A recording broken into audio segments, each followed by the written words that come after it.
thinking of making this video strictly for Patreon. This is an oak door, solid core, pre-hung door. It fits the opening width-wise, but height-wise, this is too tall. I'm going to take you through the process that I use to get this door to fit the opening. I'm going to show you how I finish it and install it and install the trim. First I got to take this door out of the jamb, then I'll cut the legs, and then I will cut the bottom of the door, and then I got to finish it. Oh, it's out just like that. Man, this is a heavy door.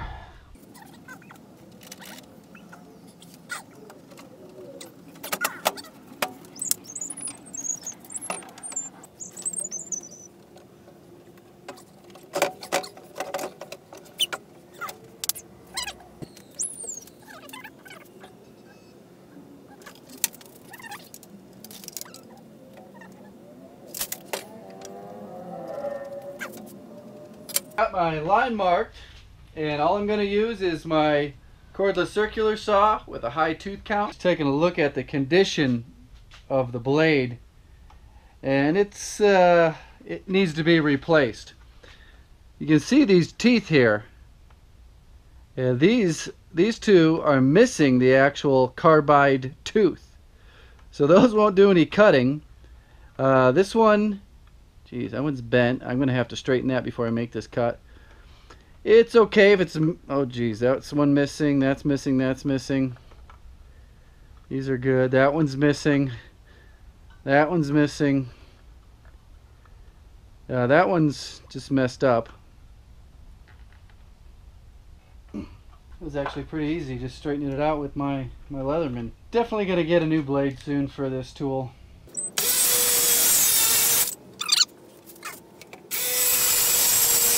Still there.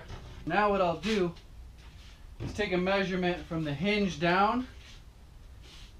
This is 9.5 inches exactly. And I want to know what the clearance I want for the bottom of the door. This is going into a bathroom and it opens into the bathroom. The worst thing is to cut it too long, and whatever throw rug they decide to get, having it hit on there. And I don't know when they're going to get this throw rug. Could be next week. I have to make another trip back to shave a ½ inch off. So I'm going to go with a full 3/4 of an inch.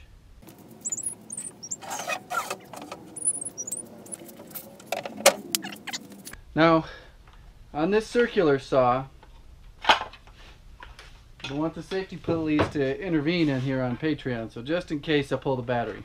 So this saw spins this way. So these teeth are cutting up like this.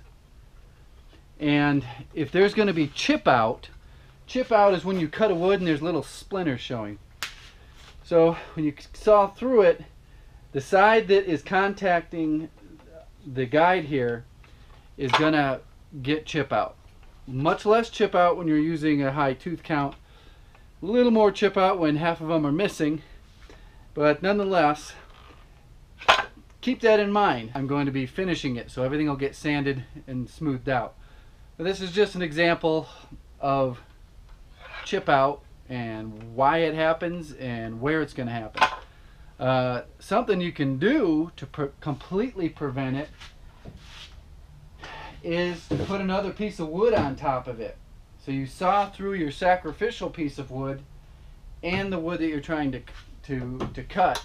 What that does is it gives some backing to the piece of wood that you're actually trying to cut, so that things can't flake up into air. There's pressure on it by the other piece of wood that you're cutting.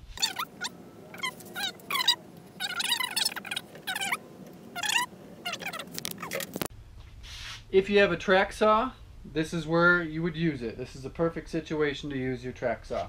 I don't have a track saw. What I do have is this Harbor Freight cutting guide. What do they call it? It's a clamp and cut edge guide. Right there. Very affordable.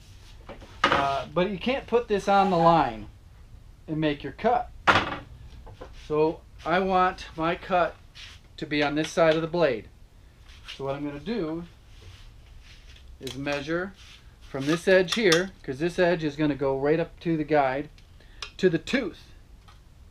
And that is 1 1/32 over an eighth. So we're just going to call it 1 1/8 inches. So this thing has to get clamped 1 1/8 inches to that side.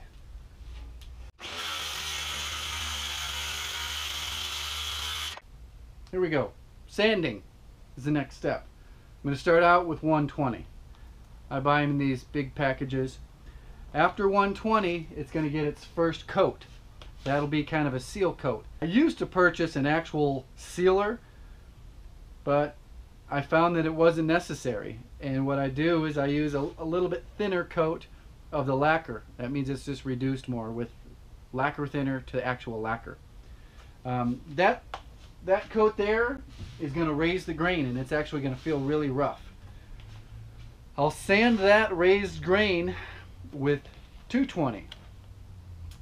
Then I'll put another coat on it. I'll sand it with 220 again, and then I'll have to look at it. I'll either do a whole nother coat,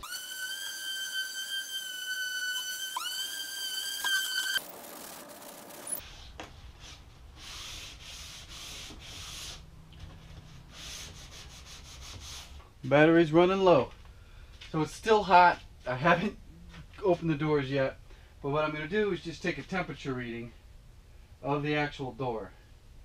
So right now the door is about 83 degrees. Some areas are 84, some areas are 82. I'd like this to get down at least into the 70s.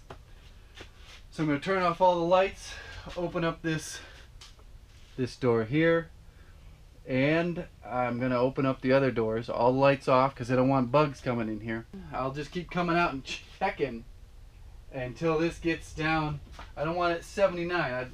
It would be nice if this could get to like 75, 74, just for the drying time and giving it enough time so that it wets out, so that when you spray it on, if it dries too quick, you'll have a rough finish. Okay, it is the middle of the night. It's only 1 o'clock. It's not too bad. But it cooled down pretty quick. The door is now 75 degrees. Even had a little 73-ish down there. Jam. 74, 75 degrees. Gonna turn your attention over to this little workbench I have here, and I need to mix up the lacquer. So right now I'm streaming live on Instagram at 2 o'clock in the morning. I doubt anybody is gonna show up for this. So I'm just gonna, wow, someone actually is up here. I didn't think anybody would be awake. So this is what it looks like. It's real clear with that milky stuff in the bottom. And so I have to mix this all up to a consistent color, and then I will go about thinning it.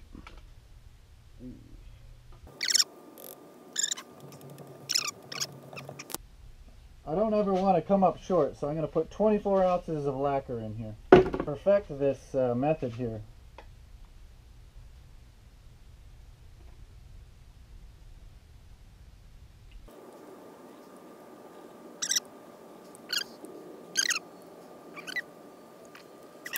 Lacquer thinner. Okay, I do the eyeball method. When I thin, just going to put a little bit in there. You guys get that? Oh, where the hell did that come from?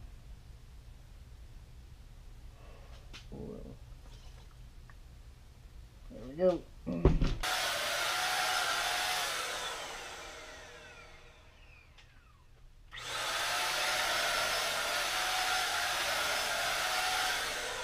This is the first coat. It's going to get mostly sanded off because this is going to raise the grain. So it's real smooth now. Everything is sanded with the 120. And I've tacked it off. I use an air hose that is hanging on the wall there that I use to wipe down, get all the dust off. One more test, boys. There we go.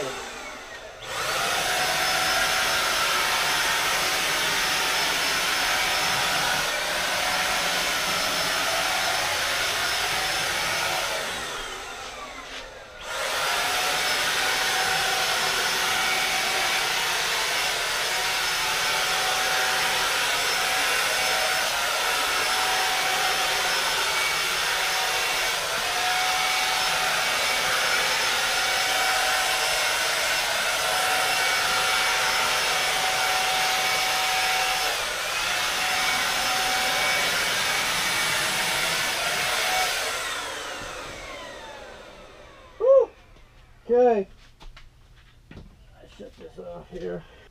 It's not bad, but it's just best to keep this thing on. I'll talk quick. I'm going to sand now with some 220. The grain has been raised, so this all feels rough. It doesn't feel like a nice, fine, finished piece of wood.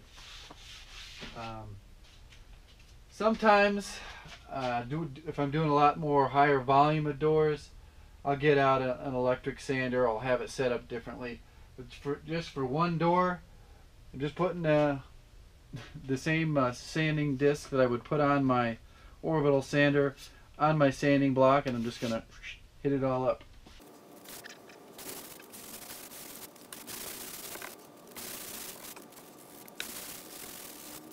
So now that the door is sanded, I've got to get the dust off of it. And again, I'll use my two methods. The air compressor with the nozzle. This little nozzle here, got high pressure on it. Blow it all out. And then finish off with the tack cloth.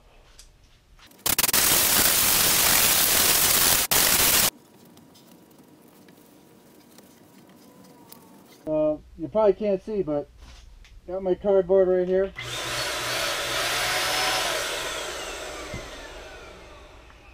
What I'm looking for is a perfect steady stream of atomized lacquer.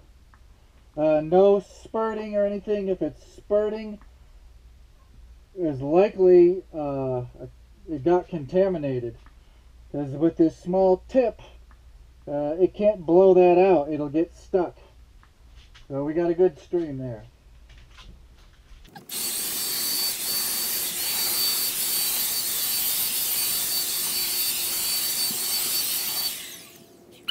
How tired do I look? Feel pretty darn tired. So this side here, it's smooth now. After the first coat it was rough because it raised the grain. Sanded, second coat, it's not very rough at all. But I'm going to go around, sand it all again, blow it off, tack it off, and then put another coat on. I just finished with 220 and I was blowing it off, and it looked so darn good. I was like, you know what, just take the extra step and give it a sanding with some 320 before your final coat. So I'm going to hit this whole thing with 320, blow it off, tack it off, and then we're ready for our heavy final coat. Okay, we are ready to spray. I said heavy.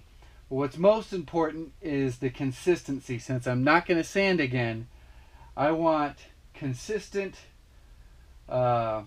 speed in my overlaps. I'm doing about a 1/3 overlap. So the first one, I'll go up the edge and then down and up, so I'm just moving over 1/3 at a time. Oh, it's the next morning. Everything's dried up. This is the inside of the closet, and got to put the hinges on. I'll put the door back into the frame. I'll put that bolt catch, that plastic little retainer on, and take this to the house and install it.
So there's this little tab there. I'm just going to bend that this way to take up the slack in the door. Next, I'm going to trim out this door.